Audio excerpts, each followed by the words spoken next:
WeChat is the most popular Chinese social media platform.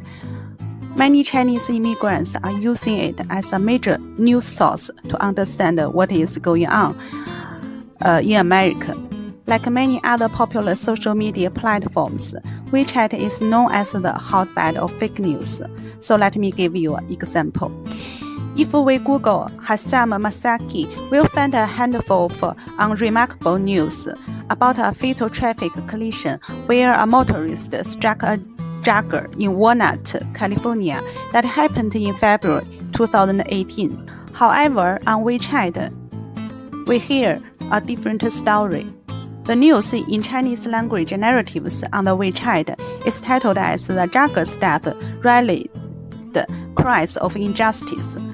The story is like Masaki, an illegal immigrant, had intentionally killed a Chinese man so that he could go to prison instead of being deported as his visa expired. Let's compare the content difference between the English and the Chinese news besides the language difference.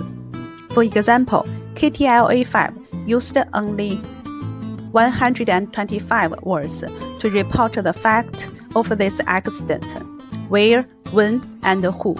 However, on the WeChat news, it mentioned about the race and presented an eye-catching conclusion to the readers. It is an intentional car accident, just for a personal purpose, to get a green card. Let's examine the impacts of the English news. Readers who read English news just read it and said a while and then forgot it because it was not interesting. On the other hand, because of eye-catching texts used, the news on the WeChat became the hottest news among Chinese immigrants that day. The news spurred many of Chinese immigrants to spread this news through WeChat and created fears and angers in the Chinese communities. The large user base of the WeChat decided how fast and how large scale the news can be spread. WeChat now owns more than 1 billion subscribers. The service has been reached to more than 100 countries to serve the Chinese people living overseas. Although almost all WeChat news consumers know that WeChat contributes heavily to the fake news, they have no idea how to distinguish the true story and the fake news over WeChat. Fortunately, in 2 weeks, this news on the WeChat was reported as a fake news. Several intellectual Chinese immigrants who speak both English and Chinese felt they had responsibility to help other Chinese free from fake news. They checked the news, they checked the police report, and even the court report, and reached the conclusion it was a fake news.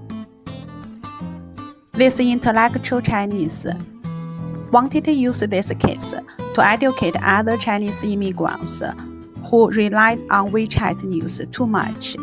They want to help them to develop the critical thinking skill to identify the fake news in the future.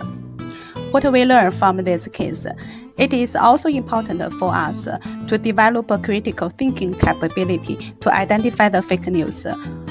We need to consider if the source is credible, and check if the news just fits people's bias, and do the fact checks. Finally, don't forget to help others.